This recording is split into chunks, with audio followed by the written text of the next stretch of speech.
Now, it's just been over a year since a protest over the lack of transparency of voting in the 2020 election turned violent on January 6th in our nation's capital.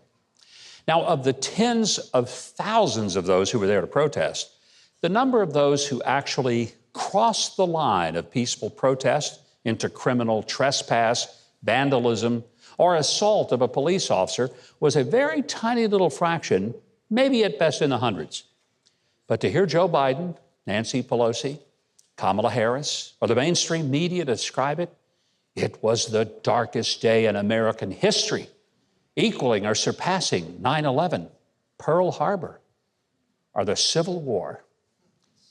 Supercharged and hyperbolic rhetoric is a normal thing in politics, but things said about January 6th of 2021 have ventured into the twilight zone and deep into crazy town.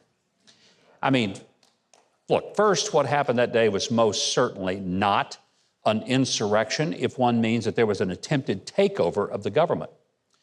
Webster's dictionary does define insurrection as an act or instance of revolting against civil authority or an established government.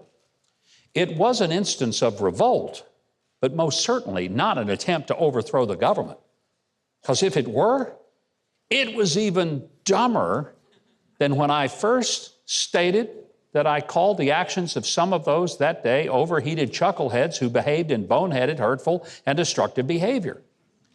And it did, in fact, sometimes cross the line into criminal actions. No one denies that. But are you aware that despite the pearl-clutching hysteria of Nancy Pelosi, there were no firearms confiscated from protesters that day? Did the people who breached the security lines really believe that they could take down a nation? And I'm talking about a nation that possesses a standing army of about 1.5 million personnel who are armed with highly sophisticated weaponry, tanks, bombers, ships, and nuclear weapons. And somehow they were supposed to be able to do it with flagpoles and fire extinguishers that they grabbed off the wall when they went in. Folks, that's just plain crazy. That was not an attempt to take over the government. Now, you've probably heard the repeated lie that several Capitol police officers were murdered by the rioters. That is a lie. Officer Brian Sicknick was pepper sprayed, but he returned to his office that day and reported that he was fine. He died the next day, but the coroner ruled that his death was unrelated to the riot. There were 2 people who were killed by violence that day. Both of them were protesters. One was Ashley Babbitt, an unarmed Air Force veteran who was shot at close range by a Capitol police officer. The officer refused to participate in any internal affairs investigation, and amazingly, his name was kept private for months. But when it was all said and done, he was cleared of wrongdoing, despite many questions that linger as to why he gunned down an unarmed woman. The other person was Roseanne Boylan, a protester from Georgia.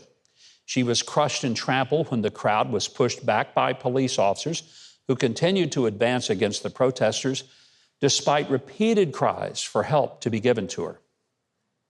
Look, I'm going to be very clear. I haven't and I will not defend those who breached security at the Capitol or who broke doors or windows or who occupied congressional offices. But neither will I be silent when the real insurrectionists who used their government-funded offices to shred the constitutional rights of free speech, freedom of religion, or protection against illegal search and seizure against citizens, some of whom have been held for months in untenable jail conditions, not even with proper medical attention or access to their attorneys, and being held for misdemeanor charges. I forcefully spoke out against those who broke the law on January 6th of last year, especially those who assaulted police officers or destroyed public property or broke into congressional offices or threatened elected officials.